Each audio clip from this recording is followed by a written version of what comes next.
अस्सलाम वालेकुम। Let's learn and teach में आपको खुशामदीद कहते हैं। मैं हूं आपका होस्ट मोहम्मद इस्माइल अंसारी। आज का जो सेशन है बहुत इंपॉर्टेंट सेशन है एडी और बीएड ऑनर्स के स्टूडेंट्स के लिए और उन लोगों के लिए जो टीचिंग या टीचिंग की जॉब में बहुत ज़्यादा इंटरेस्टेड हैं। तो आज के सेशन स्टार्ट करने से पहले अगर आपने अभी तक इस चैनल को सब्सक्राइब नहीं किया तो जल्दी से इसको सब्सक्राइब कर लें और साथ दिए गए बेल के बटन को भी दबाएं ताकि हमारी वीडियोस आपको मुसलसल मिलती रहें। तो स्टार्ट करते हैं आज ब्लूम्स टेक्सोनॉमी से। डॉक्टर बेंजामिन ब्लूम, इनका ताल्लुक अमेरिका से था। इन्होंने एक चाइल्ड डेवलपमेंटल थ्योरी एक प्रेजेंट की कि बच्चा किस तरह से सीखता है। 1956 में 1956 में इन्होंने एक थ्योरी प्रेजेंट की थी जिसका नाम दिया गया था ब्लूम्स टेक्सोनॉमी, जो कि उनके नाम से मंसूब है, ब्लूम्स की टेक्सोनॉमी।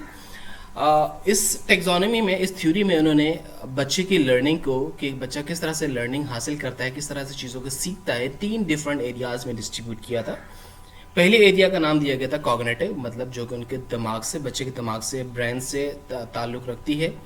दूसरी का नाम दिया गया था अफेक्टिव और थर्ड वन इज साइकोमोटर।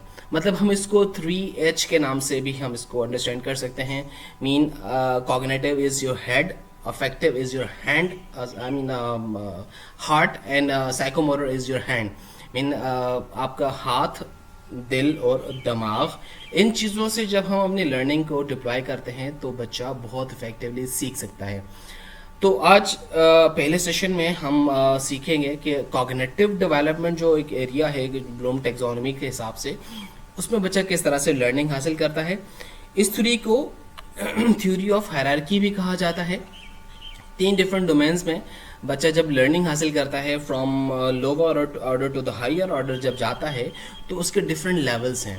अगर हम कॉग्निटिव डेवलपमेंट की बात करें तो कॉग्निटिव डोमेन में 6 लेवल्स हैं। बच्चे को छठे लेवल तक जाने के लिए सबसे पहले लेवल पर आना पड़ेगा, उसके बाद सेकंड, थर्ड और फोर्थ लेवल पे जाएगा। इस तरह से इसकी एक हायरार्की है। This is the reason we say it's a hierarchical development. So cognitive development domain की अगर हम बात करें तो उसके 6 different levels doctor Benjamin Bloom ने बताए। पहला जो लेवल है इसका नाम दिया गया था रिमेंबरिंग, या फिर हम इसको नॉलेज भी कह सकते हैं। नॉलेज मतलब मिल जाना, किसी चीज़ के बारे में इंफॉर्मेशन मिल जाना, किसी चीज़ के बारे में पता चल जाना, किसी चीज़ के फैक्ट्स को रिकॉल कर लेना और बेसिक कॉन्सेप्ट्स को उसको के बारे में पता चल जाना। इसको लेवल नंबर 1 पे रखा था ब्लूम ने, डॉक्टर बेंजामिन ब्लूम ने, कि बच्चे को यहाँ पर पता चलता है कि किस तरह से किसी चीज़ को रिमेंबर कर लेना, किसी चीज़ को याद कर लेना। फॉर एग्जांपल बच्चे से पूछा जाए कि पाकिस्तान कब बना, तो वो उसकी रिमेंबरिंग में मौजूद है, वो वहाँ से जस्ट रिकॉल करता है और उसको पता चलता है कि पाकिस्तान 14 अगस्त 1947 को बना। उसके बाद सेकंड जो लेवल है इसको नाम दिया गया था अंडरस्टैंडिंग का। अंडरस्टैंडिंग कर लेना, जब किसी भी चीज़ को हम समझते हैं तब समझते हैं जब हमें उस चीज़ का पता चलता है, जब हम उस चीज़ के बारे में पहले इन्फॉर्मेशन मिलती है, फिर हम उस इन्फॉर्मेशन को अंडरस्टैंड करते हैं। फॉर एग्जाम्पल बच्चे को बताया गया कि कुछ नंबर्स होते हैं 1 2 3 4 5, और उन नंबर्स को जब बच्चा अंडरस्टैंड कर लेता है तो उसको पता चलता है कि यार 2 is greater than 1, 1 is lesser than 2। अब इसकी अंडरस्टैंडिंग जब डेवलप हो जाती है तो वो उसको एक्सप्लेन करने का, आइडिया को एक्सप्लेन करने के काबिल बन जाता है, किसी कॉन्सेप्ट को एक्सप्लेन करने के काबिल बन जाता है। यहाँ पर हम सेकंड लेवल तक आ जाते हैं जब बच्चा लर्निंग अपनी डेवलप कर रहा है, अपनी कॉग्निटिव, अपने दिमाग के हिसाब से। तीसरे लेवल पे बच्चा उसको अप्लाई करना शुरू करता है, किसी भी अपनी जो उसको इंफॉर्मेशन और अंडरस्टैंडिंग डेवलप हुई थी, अब उसको किसी पर्पसफुल काम में उसको इस्तेमाल करना शुरू कर देता है। Mean he uses in new situations to answer questions, to solve problems.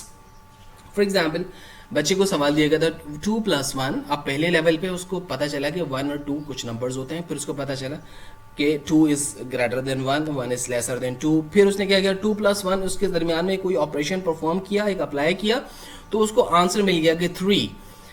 अब यहाँ तक जो तीसरा लेवल था, इन 3 लेवल्स को हम कहते हैं low order thinking according to the Bloom's taxonomy. Doctor Benjamin Bloom ने बताया कि इसमें बच्चे को ज़्यादा थिंकिंग, बहुत ज़्यादा अप्रोच करने की ज़रूरत नहीं पड़ती, लो ऑर्डर थिंकिंग्स होती हैं। लेकिन आगे के जो 3 लेवल्स हैं वो हाई ऑर्डर थिंकिंग है, मतलब उसमें बियॉन्ड द बाउंड्री जाके बच्चे को कुछ सोचना पड़ता है, उसको मवाजना करना पड़ जाता है, बहुत सारी चीज़ें तख्लीक करना पड़ जाती हैं। पाकिस्तान में हम पहले 3 लेवल्स जो हैं, जो हम लो ऑर्डर थिंकिंग की हम बात करें तो उस पर तो काम होता है, लेकिन अगले जो 3 लेवल्स हैं इसमें हम काम नहीं करते। बीइंग अ टीचर स्पेशली और इसको असेस करने के लिए फिर हमें असेसमेंट में ब्लूम टेक्सोनोमी को एम्बेड करने की ज़रूरत है कि हम किस तरह से अपने सवालों के जरिए क्वेश्चंस हम ऐसे डेवलप करें कि हम फाइंड कर सकें कि बच्चे की रिमेंबरिंग कितनी स्ट्रांग हुई है, बच्चे की अंडरस्टैंडिंग कितनी अच्छी हुई है और कितना इफेक्टिवली वो अप्लाई कर सकता है। चौथा लेवल जो है ब्लूम्स टेक्सोनोमी का वो है एनालिसिस करना। अब एनालिसिस करने के लिए क्या करता है बच्चा, जब अप्लाई कर लेता है तो फिर अब वो चौथे लेवल पे जाने के लिए अब वो उस एप्लीकेशन में जो रिजल्ट आया 3 उसको फाइंड करने के लिए वो क्या करता है कि उसकी जो इन्फॉर्मेशन को, जो एप्लीकेशन के बाद जो रिजल्ट आया उसको ब्रेक करता है छोटी छोटी इन्फॉर्मेशन में। वो ब्रेक करके फिर उन चीज़ों को तोड़ के देखता है कि यार ऐसा क्यों हुआ, 3 क्यों आया, अगर 2+1 जो है वो 1 क्यों नहीं हुआ, 2+1 4 क्यों नहीं हुआ, 2+1 2 क्यों नहीं हुआ, 3 कैसे हो गया। इस चीज़ को फाइंड करने के लिए वो एनालिसिस करता है। एनालिसिस करने के लिए चीज़ों को वो छोटे छोटे पार्ट्स में डिस्ट्रीब्यूट करता है, ब्रेक करता है, फिर उनके आपस में रिलेशनशिप्स और कॉजेज को देखता है कि किस तरह से ये चीज़ें जनरेट हो रही हैं। ये चौथा लेवल पर आने के लिए आपको एनालिसिस करना पड़ता था। फॉर एग्जाम्पल बच्चे से सवाल किया जाए कि पाकिस्तान कब बना, 14 अगस्त 1947, दैट वाज हिज रिमेंबरिंग। लेकिन अगर कहा जाए पाकिस्तान क्यों बना, उसके कॉजेस को फाइंड करने के लिए उसको छोटी छोटी इन्फॉर्मेशन में उसको ब्रेक करना पड़ जाएगा कि पाकिस्तान बनने की रीज़न 2 नेशन थ्योरी भी थी, पाकिस्तान बनने की रीज़न उसकी जियोग्राफिकल सिचुएशंस भी थी, पाकिस्तान बनने की रीज़न कुछ और जो आपकी पॉलिटिकल रीजंस थी, कुछ आपके रिलीजियस रीजंस थे, वो सारे थे। ओके, इसके बाद जो 5वां लेवल है दैट वाज अबाउट एवेल्युएटिंग, कि बच्चा अब जो है एनालिसिस करने के बाद चीज़ों को एवेल्युएट करता है कि कितना जो मैंने जो रिजल्ट निकाला है वो कितना सही है कितना गलत है, इसको जस्टिफाई करने के काबिल बन जाता है।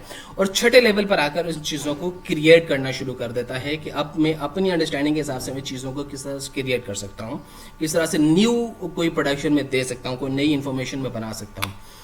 1956 में जब इसने ब्लूम्स टेक्सोनोमी प्रेजेंट की थी डॉक्टर बेंजामिन ब्लूम ने, तो इसमें और 2001 में जब उसका रिवाइज किया गया था थोड़ा सा चेंजेस, थोड़ी सी तब्दीली लाई गई थी। हाई ऑर्डर थिंकिंग के जो स्टेप्स हैं, जो लास्ट 3 जो लेवल्स हैं, उसमें से अगर आप देखें तो सिंथेसिस और एवेल्युएशन 56 में पहले सिंथेसिस था, उसके बाद एवेल्युएशन रखा गया था, मतलब क्रिएशन पहले था उसके बाद एवेल्युएशन था। लेकिन 2001 में इसको चेंज करके इसको क्रिएशन बाद में रखा गया, पहले एवेल्युएट करेगा, उस एवेल्युएशन के बेसिस पर हम कोई चीज़ नहीं क्रिएट करता है, मतलब नाउन फॉर्म को वर्ड करके चेंज करके कर दिया गया था वर्ब फॉर्म में। यहाँ पर अब थोड़े से हम कीवर्ड्स को देखेंगे, किस तरह से हम फाइंड कर सकते हैं नॉलेज के सवाल कौन कौन से होते हैं, कि पता चले कि इसमें हम नॉलेज फाइंड कर रहे हैं। नॉलेज के लिए हम सवाल बनाते हैं define, for example define noun, describe, identifies, knows, label, list और मैचेस। इस तरह के जब हम सवाल बनाते हैं तो हम पहले लेवल को हम टच कर रहे होते हैं। अगर आपके सवाल इस तरह से शुरू होते हैं कि आप किसी चीज़ को कॉम्प्रिहेंड करने के लिए देते हैं, कन्वर्ट करने के लिए देते हैं, डिपेंड्स करने के लिए देते हैं, डिस्टिंग्विश करने के लिए देते हैं, तो आप कॉम्प्रिहेंशन का सवाल आप क्रिएट कर रहे होते हैं, आप सेकंड लेवल पे आप टच कर रहे होते हैं। Third is application. एप्लीकेशन के लिए आप क्वेश्चंस बनाते हैं जिसमें हम अप्लाई करने के लिए देते हैं, चेंज करने के लिए देते हैं, कंप्यूट करने के लिए देते हैं, कंस्ट्रक्ट या डिमॉन्स्ट्रेट या डिस्कवर करने के लिए आप देते हैं, जो हम लो ऑर्डर थिंकिंग हमने बात की थी। इसके बाद एनालिसिस करने के लिए सवाल दिए जाते हैं, for example analyse, break down, compare, contrast and diagram. ठीक है, इस तरह के सवाल हम बनाते हैं। सिंथेसाइज करने के लिए create, categorise, combine, compile, create, compose, devise, इस तरह के कीवर्ड्स आप इस्तेमाल करेंगे। और इस तरीके से एवेल्युएशन के लिए approve, compare, concludes, defence and describes, इस तरह के जब आप कीवर्ड इस्तेमाल करते हैं तो आप ब्लूम के हिसाब से कॉग्निटिव डेवलपमेंट बच्चे की चेक कर सकते हैं डिफरेंट लेवल्स पे किस हद तक पहुंची है। अपने इस सेशन को हम आगे मजीद कंटिन्यू करेंगे अपने दूसरे लेक्चर में। तब तक के लिए आपसे इजाज़त चाहेंगे। Thank you very much. अगर इस लेक्चर में कोई आपको सवाल अगर आपके जहन में रह गया हो तो आप कमेंट करके ज़रूर पूछें, आपके सवाल का जवाब दिया जाएगा। Thank you very much. अल्लाह हाफिज़।